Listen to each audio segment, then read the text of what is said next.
Hi friends, welcome to ருக்கீஸ் wonderland. குயிக்காக ரொம்ப அருமையான டேஸ்ட்டில் எப்படி எக் கிரேவி பண்ணுறதுன்னு பார்க்கலாம். வாங்க வீடியோக்குள்ளே போகலாம். எக்கு எடுத்து நான் பாயில் பண்ணி ரெடியாக வச்சுருக்கேன். இப்போ பேனில் கொஞ்சமாக எண்ணெய் ஊற்றி அதை நல்லா சூட வச்சுக்க போகிறேன்.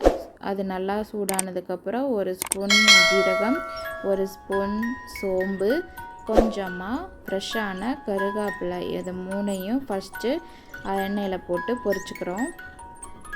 அது கூடயே நான் ஒரு பெரிய வெங்காயம் நறுக்கி ரெடியாக வச்சுருக்கேன். அதையும் இது கூட ஆட் பண்ணி அந்த பெரிய வெங்காயம் பார்த்திங்கன்னா நல்லா கோல்டன் கலரில் ஃப்ரை ஆகி வரணும்.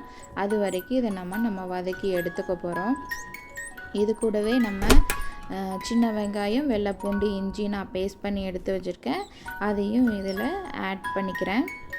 இதையெல்லாம் சேர்த்து நல்லா வதங்கி எண்ணெய் பிரிஞ்சு வர வரைக்கும் இதை நம்ம கொஞ்சம் நேரம் வதக்கணும். இப்போ கொஞ்சம் எண்ணெய் பிரிஞ்சு வந்துருச்சு. இப்போ மசாலா ஐட்டம்ஸ் ஆட் பண்ணிக்கலாம். ஒரு ஸ்பூன் நான் குழம்பு மிளகாத்தூள் ஆட் பண்ணிக்கிறேன். இது கூட கொஞ்சமாக வர மிளகாத்தூள் ஆட் பண்ணிக்கிறேன். அது கூடவே கொஞ்சமாக கரம் மசாலா தூளையும் ஆட் பண்ணிக்கிறேன்.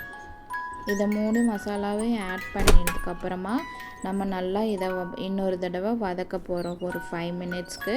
இது நல்லா வதங்கி வர்றது கூடவே நீங்கள் அதுக்குள்ளே ஒரு 4 தக்காளியை எடுத்து மிக்சியில் கிரைண்ட் பண்ணி பேஸ்ட்டாக ரெடி பண்ணி எடுத்து வச்சுக்கோங்க.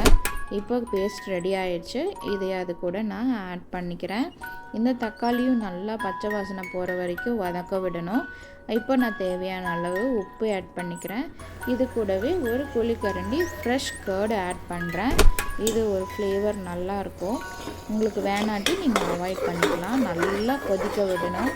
கொதித்து எண்ணெய் பிரிஞ்சு வந்ததுக்கப்புறமா நம்ம இது கூட ஆல்ரெடி வேக வச்சு எடுத்து வச்சுருக்க எக்கை அதில் ஆட் பண்ண போகிறோம். நீங்கள் ஆட் பண்ணும்போது 4 பக்கம் லைட்டாக மட்டும் கீறி அது கூட ஆட் பண்ணுங்கள்.